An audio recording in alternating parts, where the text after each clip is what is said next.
হে বন্ধুরা, তো আজকের ভিডিও অনেক ইন্টারেস্টিং। তার কারণ হচ্ছে তোমরা ভিডিও স্ক্রিনে যেটি দেখতে পাচ্ছ সেটি কিন্তু একটি সাধারণ বিষয় না। ইউটিউব অ্যাডসে একটা বড় পরিবর্তন আসতে চলেছে। তো বন্ধুরা, ইউটিউব পরিবর্তনটি কি এবং অ্যাডসটা আসলে কি বিস্তারিত তোমরা এই ভিডিওতে জানতে পারবে। তো চলো ভিডিওটি শুরু করি। সো ফ্রেন্ডস, দেখো তোমাদের এই ইউটিউব অ্যাডস। সো 12ই মে 2025 কিন্তু একটা বড় আপডেট আসতে চলেছে। তো এখানে তোমাদের মেনলি এখানে কি করা যাবে আর কি, তোমাদের যে পুরনো ভিডিওগুলো ছিল, ঠিক আছে, মানে এখানে কিন্তু একটা বড় পরিবর্তন বললে চলে গাইজ। সেটি কি না, তোমরা 2025-এ 12ই মের পর থেকে তোমাদের যে ইউটিউবে পুরনো ভিডিওগুলো ছিল সেগুলোতেও তোমরা কিন্তু এক্সিস্টিং অ্যাড চালু করতে পারছো, ঠিক আছে। তার মানে কি, আবার নতুন করে ওই ভিডিওগুলো থেকেও তোমরা আর্নিং করতে পারবে।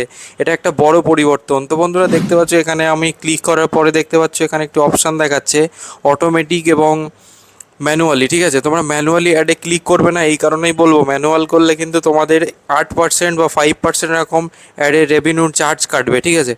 তোমরা এটা করবে না, তোমরা অটোমেটিক রিকমেন্ডেড আছে অটোমেটিকে ক্লিক করবে। তাহলে কি হবে, তোমরা অটোমেটিকে ক্লিক করার পর তোমরা ইউটিউব সাজেস্টেড যে অ্যাডসগুলো অটোমেটিক্যালি তোমার ভিডিওতে লাগু হয়ে যাবে। এবং আরেকটি বিষয় মাথায় রাখবে, সেটা হচ্ছে 8 মিনিটের বেশি কিন্তু তোমার ভিডিওর সাইজ হতে হবে, লেন্থ।